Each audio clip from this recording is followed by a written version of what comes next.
Boa tarde. Em destaque hoje o Dia Internacional da Mulher, que no próximo sábado se comemora, sábado 8 de março. É assinalado com diversas ações na região, no país e também no planeta. Recorda-se, a data reporta-se ao século XIX, evocando a reivindicação de condições dignas de trabalho e ficou conhecido como o Dia das Costureiras de Nova Iorque, nos Estados Unidos. O primeiro Dia Internacional da Mulher foi celebrado em 28 de fevereiro de 1909, exatamente nos Estados Unidos, em memória do protesto contra as más condições de trabalho das operárias da indústria do vestuário de Nova Iorque. Em 1910, ocorreu a primeira Conferência Internacional de Mulheres, em Copenhaga, quando foi aprovada a proposta de instituição de um Dia Internacional da Mulher, embora nenhuma data tivesse sido especificada. A definição da data em Portugal aconteceu ainda no início do regime republicano, ou seja, na Primeira República, e no Ocidente o Dia Internacional da Mulher foi comemorado durante as décadas de 1910 e 1920 e só foi finalmente adotado pelas Nações Unidas em 1977. A igualdade de género, que é hoje um dado adquirido na Constituição e no quadro legislativo português, desde 1976, é uma das conquistas da democracia saída do 25 de abril de 1974. No entanto, foi longo o percurso na história que levou a esta situação igualitária de direitos e obrigações entre homens e mulheres na maioria das sociedades modernas. Recordando, atualmente não há diferenciações legais entre homens e mulheres, seja na família, na sociedade ou no trabalho. Porém, as diferenciações ainda existem e não são positivas no sentido da igualdade. Segundo dados de 2022, a diferença salarial entre homens e mulheres em Portugal era de 12,5% a favor dos homens, um número que coloca o país 0,2% abaixo da média da União Europeia e 0,7 pontos percentuais abaixo da média da zona euro. Uma investigação do novo Observatório Género, Trabalho e Poder, do ISCTE, revela que as assimetrias remuneratórias podem ser superiores e chegar a 18,4% se considerados fatores como a idade, o nível de escolaridade e a antiguidade da relação laboral. Em média, 40% dos lugares de liderança no Estado e nas empresas era assumida por mulheres que tinham também, em geral, melhor vencimento, entre 13% a 16% em 2021. A diferença salarial entre homens e mulheres corresponde a 52 dias de salários pagos e representam 49% da população empregada, segundo um estudo do economista Eugênio Rosa. Acresce que as mulheres são a maioria dos trabalhadores subempregados, 65%, e as mais atingidas pelo desemprego de longa duração. Simultaneamente, as mulheres mais desprotegidas no desemprego, apenas 35% do número real de trabalhadoras desempregadas tinham uma prestação de desemprego no quarto trimestre de 2022, quando um ano antes era de 49,1%. No período deste estudo de Eugênio Rosa, as mulheres representavam mais de metade dos desempregados, 53%, e a sua taxa de desemprego aumentou de 6,5% para 7% nesse mesmo período, apresentando uma percentagem mais elevada do que a dos homens, que era de 6,1%. O acesso ao emprego, a cargos dirigentes e a progressão na carreira, por via do preconceito e da desigualdade da assunção de tarefas de apoio à família, nomeadamente na maternidade, penaliza mais as mulheres. A paridade, meta definida pelas Nações Unidas, o planeta 50-50, apesar de alguns avanços, ainda não é realidade, evidenciando as opções dos decisores na vida política e nas empresas. Em resumo, as mulheres ainda recebem ordenados mais baixos que os homens, encontram-se subrepresentadas na política e em posições de liderança e dedicam mais tempo a atividades não remuneradas, melhor dizendo, relacionadas com a família. São alguns elementos para apresentar esta conversa que pretende assinalar o Dia Internacional da Mulher, o seu significado e importância e a situação da mulher na família, no trabalho e na sociedade, na semana em que se comemora o seu Dia Internacional. Para isso convidamos e temos em estúdio Elsa Carla Ribeiro, que é bióloga, professora, é vereadora e vice-presidente da Câmara de Vieira do Minho. Aurora Marques, empresária de turismo e ela própria ex-vereadora. Boa tarde a ambas, obrigado por terem vindo. A mesma pergunta do último ano. ainda é válido comemorar o Dia da Mulher? Boa tarde, acima de tudo, boa tarde aos ouvintes da Rádio Altoab, à Aurora Marques, ao José Luís Machado, obrigada pelo convite para estar presente. É assim, o Dia da Mulher deve ser comemorado como um dia de igualdade, um dia de acesso à efetiva igualdade. Ou a apelar ao consumo da prenda do dia?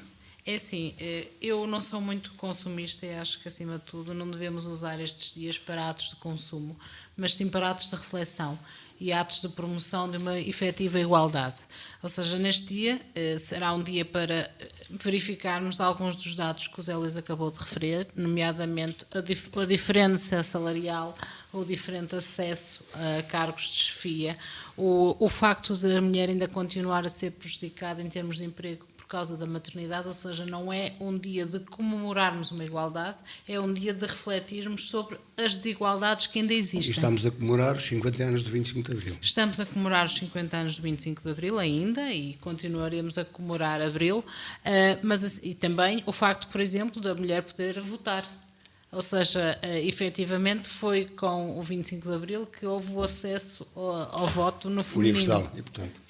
Universal, e isso também faz com que a mulher tenha uma decisão sobre os cargos e quem vai governar, no fundo, quer o município, quer o país, quer em termos de Comunidade Europeia, Presidente da República, ou seja, basicamente também abre aí um leque. Vamos recordar que a primeira mulher que quis votar e votou na Primeira República, Beatriz de Ângelo, que era médica, votou porque ficou como chefe de família, ficou viúva. Ou seja, basicamente, se ela fosse casada, não poderia votar na altura, só votou porque era a chefe de família, não é? Exatamente, estava a ocupar o lugar do homem na época. Do homem na época. Ou seja, efetivamente os anos vão passando, acabou de dizer que foram 50 anos de Abril e continuamos com desigualdades em pleno século XXI, estamos em 2025 e continuamos com toda esta discrepância que, claro que foi minimizada, claro que o acesso hoje, vemos, por exemplo, ao nível das universidades, que em termos de cátedras há um público feminino que cada vez se afirma mais e muitas vezes até maioritariamente. Uma das nossas convidadas que pretendemos ainda ter aqui também, além das duas, é a Isabel Baranda, como sabe, é doutorada. Exatamente, ou seja, em termos de cátedras e doutoramentos e mestrados, o público feminino tem conseguido aceder e muitas vezes até em maioria a esses graus académicos. Contudo, depois no mercado de trabalho vê-se que ainda não consegue ter o mesmo impacto, mesmo tendo uma formação académica tão boa como os homens, o acesso ainda está muito limitado, principalmente aos cargos de chefia. Porque é homens contra mulheres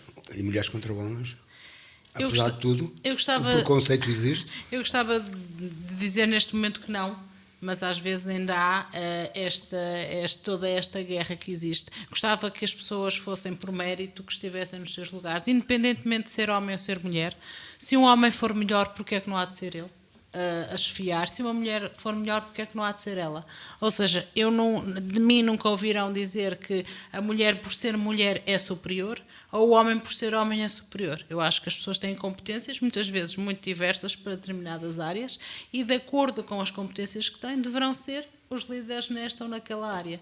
Independentemente de considerar... Uma mulher pode ser uma boa engenheira mecânica, assim como um homem pode ser um ótimo educador de infância. E um bom cozinheiro. E um bom cozinheiro.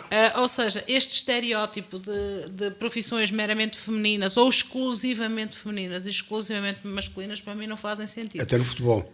Até no futebol, então acabamos de ter um excelente desempenho ao nível da Seleção Nacional de Futebol Feminino. A Aurora tem essa experiência em termos familiares. Quem diz no futebol, dizem muitos outros desportos, dizem muitas outras artes, ou seja, não há nada meramente feminino, nem nada meramente masculino. A não ser na natureza. Nem na natureza, ou seja, nem na própria biologia, ou seja, há uma diferenciação. Há uma diferenciação, atenção, e nunca essa diferenciação pode ser obstáculo de uma progressão, por exemplo, em termos profissionais. O facto de ser mulher ou de ser homem é diferente, claro que é. Nós sabemos que a maternidade está reservada ao sexo feminino, não é? E sabemos que com a maternidade muitas vezes existe todo um conjunto de faltas que são dadas, que licenças de maternidade, mas também nada impede que o pai também goze parte dessas licenças e que haja uma corresponsabilização da própria maternidade. Isso é um sinal de igualdade na família. É um sinal de igualdade de funções. Eu sei que, por exemplo, ao nível das divisões de tarefas, são cada vez mais os casais que efetivamente têm uma divisão de tarefas onde cada um vai desempenhando de acordo com as disponibilidades horárias, com as suas capacitações, essas mesmas tarefas, e há homens que desempenham brilhantemente as tarefas que antigamente eram destinadas só ao sexo feminino. Porquê? Porque eles têm competências para isso, tal como nós temos competências para tarefas que eram muito mais ligadas ao sexo masculino. Acima de tudo, o que eu gostaria que neste dia se comemorasse era uma efetiva igualdade, onde por mérito, por capacitação, as pessoas assumissem os lugares e não por uma diferenciação sexual. Aurora Marques, a mesma questão, mulheres contra homens ou homens contra mulheres? Antes de mais, boa tarde a todos os ouvintes da Rádio Alto Ave. Queria cumprimentar aqui o painel, já os habituais, não é? A Elsa, o Zé Luís, somos sempre aqui os mesmos, tem que começar a vir mais gente. Porque não puderam ouvir. Não puderam vir, pronto. Mas várias foram as convidadas. Pronto, mas como vês, os residentes somos nós, as residentes somos nós, cá está as mulheres aqui. Mulheres contra homens ou homens contra mulheres? Atualmente, 50 anos depois de 25 de Abril? Eu não vou muito por aí, isso é muito forte, mulheres contra homens, é muito forte essa frase. É uma imagem dos anos 70, do ano mas é uma frase muito forte de toda a maneira, e o problema maior aqui continua a ser, e vai continuar, vamos voltar a falar nisso. Eu costumo dizer que se fôssemos ouvir as últimas gravações íamos dizer isto, vamos continuar a ter sempre uma coisa que é muito superior ao homem contra a mulher e mulher contra o homem, é o preconceito contra a liderança no feminino. Não é fácil, e a igualdade que nós tanto... Mas o preconceito é do homem ou o preconceito é também da mulher? O preconceito é da sociedade. Há muitas mulheres que não admitem que sejam, e vou pôr isto entre parênteses, entre aspas, serem mandadas por outra mulher. Aceitam mais facilmente serem mandadas por um homem do que por uma mulher. Isso começa logo por aí, e é as mulheres e os homens, mas até mais às vezes as mulheres que deviam respeitar o facto e admirar alguém que sai da casca e vai procurar um lugar ao sol. Admite, portanto, um preconceito no feminino. Admite um preconceito nos dois sexos, mas também no feminino, que não deveria, porque se estamos aqui a lutar por uma igualdade de mulheres, eu acho que a mulher deveria ficar muito feliz quando tem alguém do seu género, do seu igual, para ser um líder, mas mesmo assim há o preconceito porque uma mulher a mandar ainda não é visto aqui pela nossa sociedade, não é bom. Como não é bom mas há notícias e estudos que mostram que as mulheres têm, às vezes, ou muitas vezes, melhor capacidade de decisão. Eu não digo o contrário. As mulheres conseguem pensar e fazer muitas coisas ao mesmo tempo, e como tal também conseguem decidir rapidamente. Eu não estou a pôr isto em causa. Agora o que eu estou a pôr em causa é a mesquinhez de muita gente da nossa sociedade dizer, por exemplo, que não concordam que uma mulher seja candidata a Presidente de Câmara. Tem que ser um homem. E eu pergunto, porquê? Qual é a diferença? Qual é a capacidade que o homem tem a mais do que a mulher? Aliás, uma mulher aqui nos nossos meios, eu podia falar a nível geral, mas agora vou falar de Vira de Minho, que sai da sua casa e tenta fazer a sua carreira, seja política, seja no trabalho, seja na vida ativa, é sempre vista com maus olhos. É preciso uma grande carapaça nossa para às vezes saber que as pessoas estão ali, não serve, a mulher é uma mulher. Isto é muito mau, e eu vejo que ano após ano, em vez de melhorar e as pessoas dizerem, não senhora, eu entendo e aceito que esta mulher tem muitas capacidades para ser o Presidente de Câmara ou Presidente da Junta de Freguesia, ou o que quer que seja, e as pessoas continuam a dizer, o partido não quer uma mulher. Isto é uma tristeza. Significa que aqueles que deveriam ser líderes por mérito. Aqueles que deveriam ser líderes na quebra do preconceito, isto é, as organizações partidárias, são esses que levam, embora também possam ir independentes, mas são esses que levam os homens que decidem, ao nível do governo e da lei. Muitas vezes. Muitas vezes sim, nós sabemos que sim, não é só aí, eu estou a dizer aí, porque é uma coisa que me custa ouvir, ainda hoje me custa ouvir essas coisas, eu estou na rua e as pessoas dizerem-me essas coisas. Eu acho que isso, prova que nós Isso já é um estamos a ruído. regredir. Isso já é um ruído, não é? Não é um ruído, é uma coisa de sempre e que cada vez mais eu penso, bem, isto vai passar, as pessoas vão conseguir perceber, mas não vejo isto a mudar, percebe? Não vejo isto a mudar. Porque há também mulheres com preconceitos. Não só homens. Também. Como é que eu As dizia? tais Como é que que não eu querem mulheres a dirigi-las. Nós sabemos que há de haver sempre preconceito em relação a quem é diferente. Quem é diferente normalmente não é bem aceito. Isso é em primeiro lugar. E por isso, uma mulher que luta pelo seu lugar, com mérito, com trabalho, é uma pessoa que normalmente não é bem aceita. Porque, por norma, foi ensinado de geração para geração que a mulher está em casa para ser mantida pelo marido, para obedecer ao marido e aos sogros e toda a gente, obedecer a toda a gente. E este estigma, por muito que queiramos mudar a situação, vai demorar a passar. Não é já, não é se calhar na minha geração, se calhar nas das minhas filhas, possivelmente, porque, e falando de mulher, a minha filha, como sabem, é treinadora de futebol feminino neste momento, tem estado a treinar a equipe no Braga. Com aspas no lugar de homem. E está num lugar de homens. Aspas. Com aspas, eu sei que sim, é com aspas, mas ela vai e eu até acho que ela é respeitada de toda a maneira por ser mulher naquele sítio. Mas já é outro meio, nós aqui ainda continuamos a achar que é facto, é ver. Ela, quando fez o curso dela, sei lá, era o pai 30 ou 40 treinadores e uma menina. Pronto, está aqui a diferença, está aqui uma prova. O tempo vai ajudar a mudar, mas é na família que começam esses preconceitos. Claro que Ou é uma ideia, um resultado da chamada superestrutura, isto bem. São as leis, é a sociedade. É a cultura de um povo. Quando se há algo difícil de mudar, é a parte cultural. Porque não é por decreto que se muda uma cultura de um povo. E claro que aqui as coisas têm vindo a mudar, claro que sim, mas a mudança é muito lenta e há muita areia na engrenagem para essa mesma mudança, porque há pessoas que não querem que essa mudança ocorra. Há quem se adapte melhor.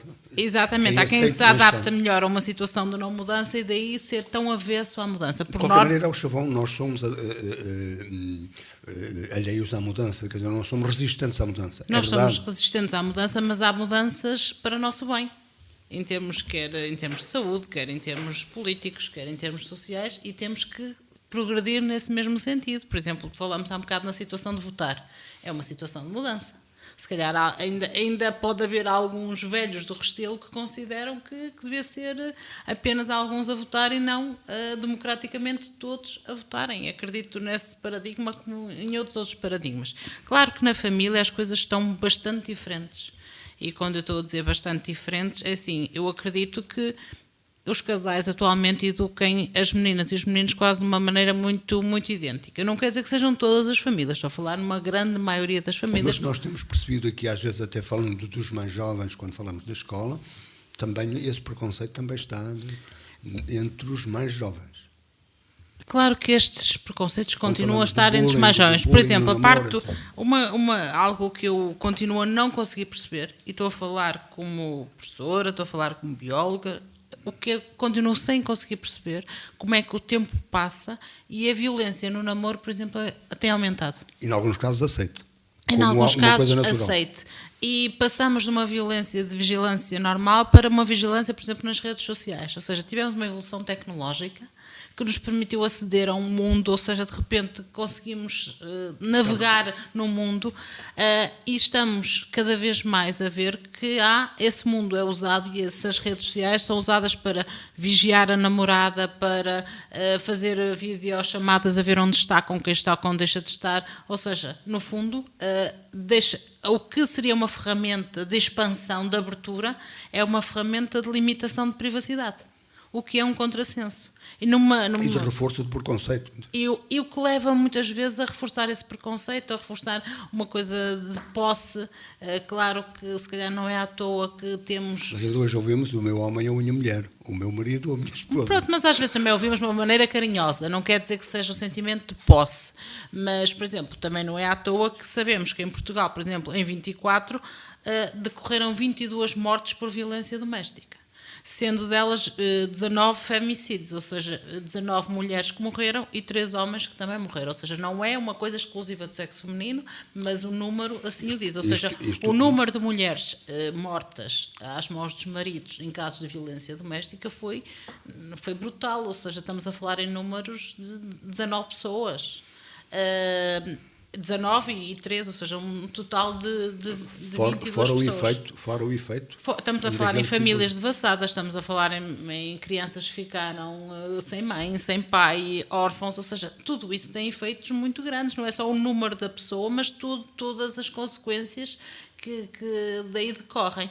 E se pensarmos, estamos no século XXV, sobrevivemos a uma pandemia, século XXI, desculpa, é em 2025, sobrevivemos a uma pandemia, sobrevivemos a tanto fator externo, e o que nos devia ter aproximado e o que nos devia ter feito mais solidários tornou-nos cada vez mais possessivos, mais egocêntricos, mais pessoas que no fundo não deveriam mais ser assim. Mais supremacistas, que é uma ideia que hoje circula aí, particularmente nas redes sociais, sim, e que se fala muito. Por isso é que eu continuo... E vemos alguns supremacistas a afirmarem, sim, por isso é que eu continuo... na Europa como no mundo. Sim, por isso é que eu continuo a admirar aquelas pessoas resilientes que contra tudo e contra todos, e muitas vezes até com quadros familiares muito difíceis, estou a falar em termos de vencimentos, em termos de situações de desemprego, continuam a lutar por um mundo melhor e continuam a lutar por dar melhores condições de vida aos seus filhos. E, acima de tudo, transmitir-lhe estes valores de respeito, porque, no fundo, quando falamos nestas situações, são situações de falta de respeito. Porque alguém que atenta contra a vida do outro, contra a privacidade do outro, estamos a falar em respeito pela vida, estamos a falar em respeito por valores que são essenciais. A privacidade existe mesmo na relação homem-mulher, isto é, no namoro. Claro, ou seja, quando nós... Cada um tem direito à sua privacidade. Tem direito a dizer não. Porque o direito a dizer não é um direito que existe em qualquer tipo de relação. Pode haver uma violação num seio de um casamento. Pode, sim, senhor. Não pode, pelos vistos já há violações no seio de um casamento, não é? Por exemplo, quando a partir de janeiro deste ano nós temos um gabinete de apoio à vítima de situações de violência doméstica, nós vemos que essas situações muitas vezes são recorrentes. E a vítima não tem direito a dizer não, quando deveria ter direito a dizer não e, no fundo, a sua vontade a prevalecer. E já agora uma informação, se é que tem, no último ano, nós haveremos de ver isto aqui com a CPCJ, no último ano Vir de Minho melhorou ou manteve-se ou piorou? Estamos a falar em termos de referenciações de CPCJ. É assim, ou foi muito equivalente ao ano anterior, muitas das situações foram arquivadas, porque, entretanto, eram queixas anónimas e outras situações que não tiveram andamento em termos de prova, mas, acima de tudo, enquanto, por exemplo, há 10 anos atrás era a escola que referenciava por absentismo escolar, por abandono escolar, por negligência parental, neste momento quem está a referenciar os alunos, as crianças para a CPCJ é maioritariamente a GNR por situações de violência doméstica. Que chegam à GNR. Que chegam à GNR e depois é disputado todo o processo, ou seja, enquanto até há uns anos anteriores, era a parte mais de escola, acima de tudo, de absentismo escolar e de situações de bullying, situações de negligência parental que faziam disputar os processos, foram essas situações, neste momento, são muito, muito reduzidas em relação às situações de violência doméstica. Que muitas vezes, em termos de ver a de mim, eu quase que me arriscava a dizer que não temos nenhuma situação de violência direta, física e psicológica sobre a criança, mas a criança vive num meio onde isso acontece, automaticamente é vítima de violência, mais que não seja psicológica, o que é tão grave.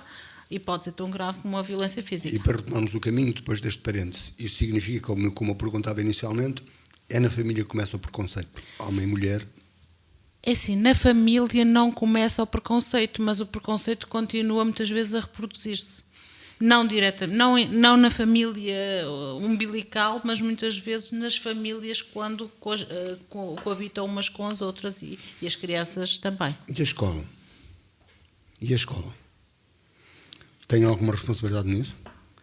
Nós todos, o cidadão nós todos temos responsabilidade nisso. Não é só a escola, não é só a CPCJ, não é só a GNR, porque chegou alguém vítima de violência doméstica. Mas então em família, o núcleo onde começa todo o preconceito? É na sociedade, é naquilo que as pessoas ouvem naquilo que as pessoas acham que se fizerem. Como diz Alça, é uma questão cultural? Sempre. Sempre. Por trás de todas estas coisas é uma questão, por trás de todas estas situações há sempre uma questão cultural. E a questão cultural, claro que começa na família, mas já começou nas famílias desde trás. E dizer que se vai à GNR por causa da violência doméstica significa que para chegar à GNR já temos um historial muito grande que já tem muito tempo e que já fez sofrer muita gente. E uma pessoa, normalmente está provado com uma criança que cresce numa situação de agressão, amanhã essa criança também é o agressor.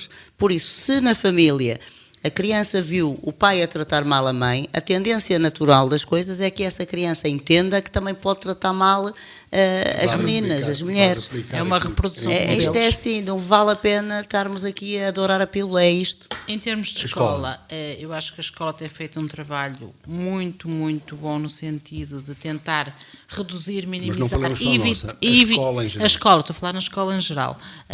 Todos os agentes da comunidade educativa, de tentar reduzir estas situações, de tentar minimizar e tentar resolver estas mesmas situações, desde a educação pré-escolar até ao nível mais avançado, é trabalhado toda esta parte de igualdade de género, com projetos, quer municipais, quer em termos de ministério, no fundo, para educar para essa igualdade de género e para educar para o respeito pela diferença.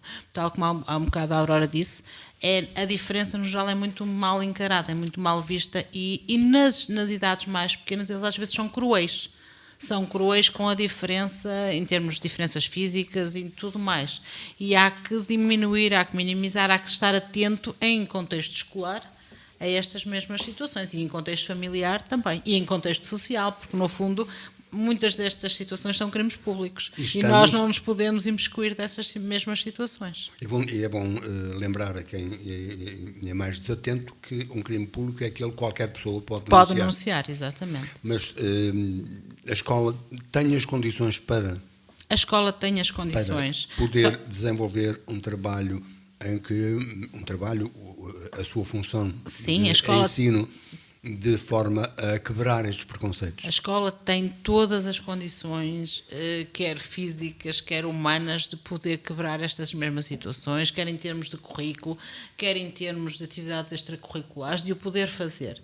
Só que a escola não pode lutar contra uma cultura que está instituída. Por isso vemos pais, direi isso com mais propriedade do que eu, por isso vemos pais resistindo à disciplina de educação cívica. Da parte de cidadania, sim. Ou seja, muitas vezes devido aos conteúdos que são abordados. E não nos podemos esquecer também... Mas é a questão dos conteúdos, na sua opinião, ou é o preconceito dos pais? Nesse caso, segundo que estamos a falar de um caso muito concreto, a situação tinha a ver com conteúdos, nomeadamente da parte de morfofisiologia do sistema reprodutor e do seu funcionamento, pelo que me foi dado a conhecer, ou seja, tem a ver com a parte de educação sexual, da parte toda de morfologia que eles não queriam que fosse abordado com os seus filhos. Mas é normal, ou melhor, é de esperar que sim, que as pessoas aprendam. É de esperar que as pessoas aprendam. Conheçam o seu corpo. Como posso dizer que é a minha área de formação e quer no 6º ano, quer no 9º, quer depois no ensino secundário, tais temáticas são abordadas, ou seja, e deverão ser abordadas com a mesma naturalidade que abordamos o sistema digestivo, o sistema circulatório. É um tipo de sistema, faz parte da nossa constituição, da nossa forma de ser e de estar, que permite uma reprodução. Ou seja, as pessoas têm que encarar o sistema reprodutor como algo normal. Não podemos esperar isso do chat GTP. Não podemos. Exatamente. Nós temos que o encarar como algo que existe, que funciona, e temos que saber como é que funciona, por uma questão de saúde e de bem-estar. É claro que depois, às vezes, nós sabemos e também temos que estar alerta, porque nos últimos anos nós fomos recebendo alunos migrantes. Alunos migrantes esses que têm muitas vezes uma parte cultural por trás muito diferente da nossa. E estou a falar, por exemplo, numa parte mais ligada ao islamismo, onde a mulher é encarada então de uma forma muito diferente da nossa, com regras muito diferentes, com subserviências muito incutidas desde mais tenra idade, e neste momento temos tudo isso no mesmo seio de uma escola inclusiva. Mas também a isso percebem resistências e procuras de mudança. Também, mas ou seja, nós que estávamos com este processo interno, de repente recebemos todas estas diferenças e temos que viver com elas. Ao contrário daquilo que nós queremos, do percurso que nós temos de fazer. Sim, atenção, também não temos só diferenças pela negativa, também temos diferenças pela positiva. Temos é que integrar essas diferenças numa escola muito inclusiva e muito global, o que também vai sendo cada vez mais difícil. E mais uma pergunta, e a escola prepara-se para isso e consegue? É assim, eu acho que a partir do momento em que a escola conseguiu, durante a pandemia, dar uma resposta efetiva de ensino à distância, que com todas as limitações que isso acarretou, mas que conseguiu, também temos que acreditar que a escola conseguirá fazer essa mesma inclusão. Mas nós sabemos que não é fácil uma inclusão efetiva. Estamos a falar de incluir crianças com necessidades em termos de saúde, de autismo, de trissomia. Estamos a falar de incluir crianças com outras religiões e outros credos. Estamos a falar de incluir toda uma amálgama de situações e de vivências que essas crianças trazem. Porque a criança, quando chega à escola, traz as vivências todas de casa, da família, muitas vezes até de serem refugiados. Ou seja, tudo isso está a coabitar no mesmo espaço. E que nós temos que lhe mostrar as regras que tem que seguir, a parte ética e os valores. Ou seja, a escola, além de ensinar, tem que educar para tudo isto. Mas não se impõe, como no passado, uma religião. Nem pode. Não pode. Nem pode. E atenção, por exemplo, nós Vou temos... lembrar que estamos a comemorar 50 anos. Nós temos aqui democracia. meninos e meninas no nosso agrupamento de escolas, que é o único no Conselho, que professam outras religiões e que têm que ser respeitadas por isso mesmo. Por exemplo, quando das atividades de Natal ou de Páscoa, que são muito comuns e que nós muitas vezes nem associamos à parte religiosa que está por trás quando estamos a educar, por exemplo, um pré-escolar, falamos muitas vezes nesses símbolos religiosos e temos que ter a noção de que naquela sala, com aqueles meninos, há meninos que professam outras religiões e, como tal, temos que também ter esse respeito e esse cuidado. Porque às vezes as pessoas, por exemplo, no Natal, o Pai Natal é um símbolo consumista, não é um símbolo religioso. Certo. Não é? E às vezes... Embora seja uma figura do Natal, mas não é uma figura... Resumindo, não é uma figura religiosa como é o Menino Jesus. Mas, por exemplo, quando o município oferece o Pai Natal de chocolate às crianças do pré-escolar e do primeiro ciclo, há meninos que não recebem o Pai Natal de chocolate porque vai contra as suas ideologias religiosas e temos que ter o cuidado de oferecer um coelho ou outra coisa, ou um chocolate não com uma forma de Pai Natal, nem com uma forma que seja alusiva ao Natal, porque entra em contradição com essas ideologias, ou seja, coisas tão simples como um chocolate para uma criança. Por isso podemos ver o quanto a parte cultural entra nas escolas. E temos que conviver com ela. Não podemos ser fundamentalistas ao ponto de repudiarmos, porque se repudiarmos essa parte vamos criar ali situações de bullying, situações onde as crianças vão ser afastadas, vão ser conotadas, vão ser rotuladas. Nós, por exemplo, aqui em Vieira não temos ninguém a usar o véu islâmico, mas em Braga há muitas escolas onde já vemos esse véu islâmico. E vemos na rua. E vemos na rua, e vemos na escola, ou seja, e temos que, no fundo, também preparar as nossas crianças para o significado desse véu, o porquê dessas pessoas andarem com esse véu, como outras manifestações que o podemos ter. Ou seja, neste momento, a sociedade e a escola também como um elemento fulcral da sociedade tem que estar receptiva a toda esta diferença, porque deixamos de ser um povo de imigrantes para ser um povo de receber os nossos migrantes, e isso vai alterar a nossa parte de vivências Agora, também. Agora, Marcos não é professora, como não. Elsa Carmo. Concorda com esta realidade? E nós sabemos que é esta realidade e depois temos aqui uma situação... Com esta realidade ou com esta visão? Sim, com os factos que foram aqui expostos. Naturalmente que nós aqui teríamos também que ver as coisas de uma outra maneira. Nós temos aqui meninos que estão a ser incluídos, se calhar temporariamente, que estão só refugiados por algum tempo e aí terão que realmente ser respeitados nas suas crenças e nas suas ideologias e nas suas formas de ser e de estar. E depois temos também os meninos que vão ficar cá, e eu aí nas religiões acho que essas coisas nunca poderemos nós não nos podemos meter nisso, temos que respeitar, aliás estamos num Estado laico. No entanto, em termos de comportamentais, eu acho que devíamos também, as pessoas também têm que se adaptar aos sítios onde estão, porque eu se for daqui visitar uma mesquita fora daqui, eu tenho que pôr um véu na cabeça, tenho que tapar os ombros e tenho que respeitar. As pessoas que estão connosco têm que começar a aceitar os nossos valores e as nossas formas de ser e de estar. No entanto, não quero dizer com isto que têm que ser todos católicos ou muçulmanos, ou o que quer que seja. Essa parte há que respeitar mesmo.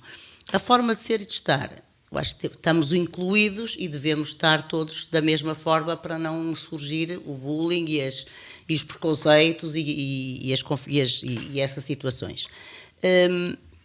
Mas nisto aqui, eu neste momento, como sabem, estou um bocadinho, não sei muito bem, eu vejo aqui muita gente, mas não estou muito dentro do que se está a passar nas escolas, até porque já não tenho ninguém pequeninos aqui nas nossas escolas, já está tudo grande, mas estou atenta, vejo, estou sempre a vir de mim, por isso eu costumo ver as situações e não me parece que haja nesse aspecto qualquer caso preocupante, nem qualquer assunto. Ou seja, é mais preocupante o estigma contra, às vezes, a progressão das carreiras das mulheres, é mais preocupante o facto de que ainda se acham que as mulheres não podem ser líderes porque são mulheres, é mais preocupante o facto de não se respeitar o direito que é à maternidade, às licenças de maternidade, que nós sabemos que agora os pais também já podem usufruir dessas licenças, e ao direito de, por exemplo, faltar para poder levar a criança à escola, às reuniões da escola, ao médico,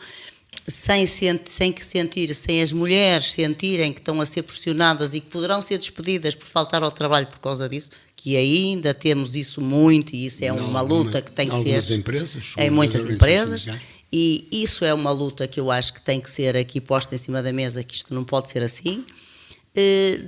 De resto, em relação aos comportamentos, naturalmente que eu o que vejo na rua não tenho visto assim aqui nada de que seja de bradar aos céus, porque eu também, se não era daquelas pessoas que eu não tenho medo de fazer uma denúncia e de assinar o nome, porque é das coisas que quem me conhece sabe que se eu soubesse de alguma coisa, denuncio aonde for preciso, e se tiver que ir a outras instâncias também iria, mas assino o nome por baixo, não faço nada de forma anónima.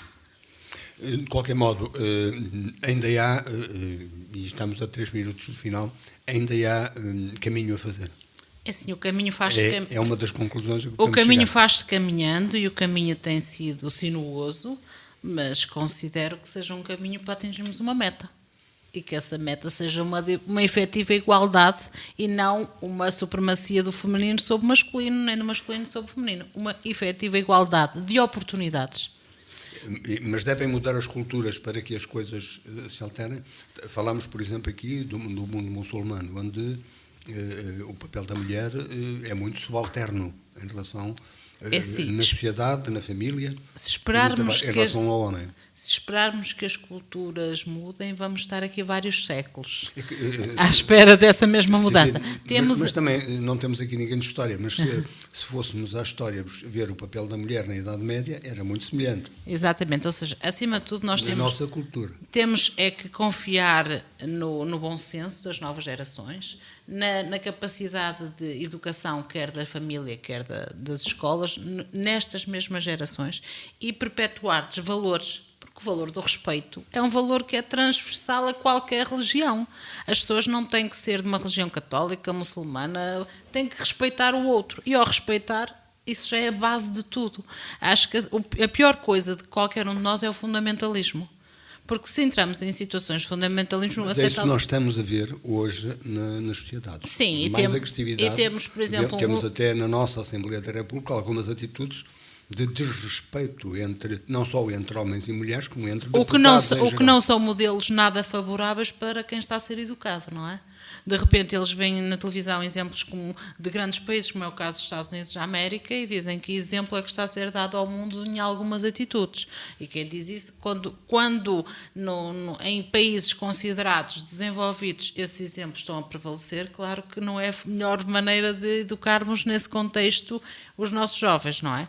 Mas, acima de tudo, acho que a educação para os valores, independentemente do credo da pessoa, do seu partido político, é transversal a qualquer um. Respeitar o outro, permitir que o outro alcance o sucesso pelo mérito, saber respeitar, saber o lugar que ocupa, não ser invejoso por isto ou por aquilo, mas acima de tudo vangloriar-se. Eu sou muito sincera, eu tenho muito orgulho quando vejo os meus alunos, por exemplo, independentemente de ser homens, de ser mulheres, a chegarem longe, a vê-los com graus académicos muito superiores ao meu, porque lutaram por isso, porque fizeram uma vida diferente, mas também tenho orgulho naqueles que estão... Porque tiveram oportunidades para isso, independentemente do sexo, mas também tenho orgulho naqueles que seguiram profissões que não têm nada a ver com o meio académico, que são brilhantes na execução dessas profissões, sejam elas que profissões forem, acima de tudo pela honestidade, pelos valores, pelo respeito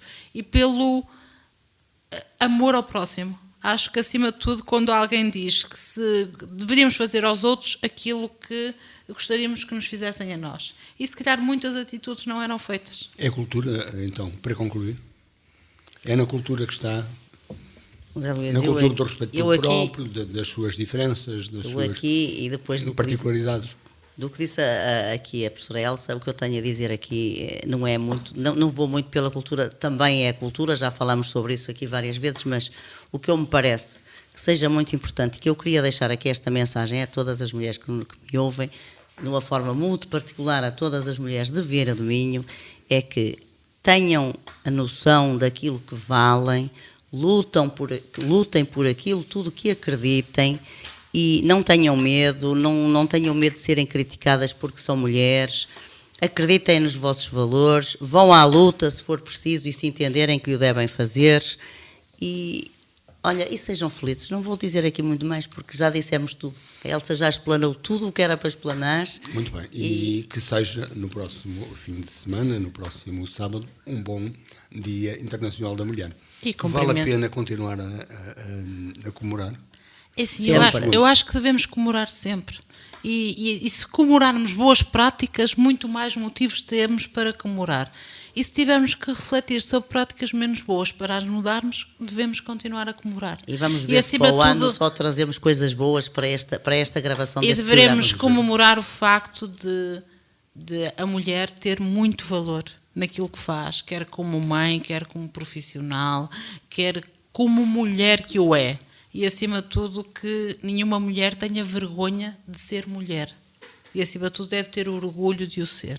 Por isso, um beijinho muito especial a todas as mulheres de Vieira do Minho e a todas as mulheres de todo lado, porque também, no fundo, são uma riqueza que existe. Uma riqueza cultural que existe. Assim. E são responsáveis também por uma perpetuação de gerações, senão isso também já não existiria. Muito bem, concluímos aqui esta conversa à volta do Dia Internacional da Mulher, que se comemora no próximo sábado em todo o mundo, aqui em Portugal e na região também. Tivemos connosco deste nosso painel Elsa Ribeiro e também Aurora Marques, a quem mais uma vez agradeço a presença. Assim, onde quer que nos tenham escutado, continuo com um bom fim de semana. 2 a 8 dias vamos continuar a falar daqui. Boa tarde.